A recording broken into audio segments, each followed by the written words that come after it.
Hello friends, আসসালামু আলাইকুম। Welcome to my channel Munni kitchen.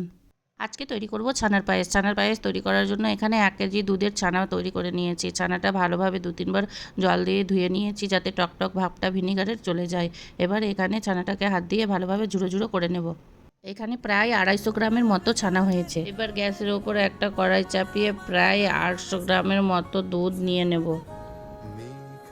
দুধটা ভালোভাবে জাল দিয়ে ঘন করে প্রায় 300 গ্রামের মতো করে নেব। দুধটা ভালোভাবে নাড়তে হবে, নইলে তলাতে লেগে যাবে।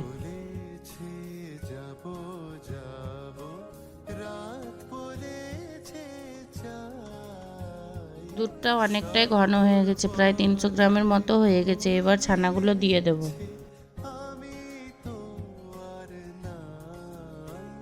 এবারে 1 চুটকি কেশর দিয়ে দেব। কেশরটা দেওয়ার জন্য পায়েসের ফ্লেভারটা সুন্দর লাগে। এবারে 1 চুটকি এলাচ গুঁড়ো দিয়ে দেব। পায়েসটা কন্টিনিউয়াসলি নাড়তে হবে, নইলে তলাতে লেগে যাবে। এবার মিষ্টির জন্য 100 গ্রামের মতো কনডেন্স মিল্ক দিয়ে দেব। আপনারা চাইলে চিনিও ব্যবহার করতে পারেন, কিন্তু এখানে মিষ্টির পরিমাণটা কম দিতে হবে। এই পায়েসে বেশি মিষ্টি ভালো লাগবে না। পায়েসটা প্রায় তৈরি হয়ে গেছে, দেখুন পায়েসের ঘনত্বটাই এরকম থাকবে। এবার গ্যাসটা বন্ধ করে দেব। এবার পায়েসগুলো একটা বাটিতে খুলে নেব। দেখুন কতটা সুন্দর হয়েছে। এবার উপর থেকে কিছু পেস্তা বাদাম কুচি দিয়ে দেব। আমার রেসিপিটি ভালো লাগলে কমেন্টে জানাবেন।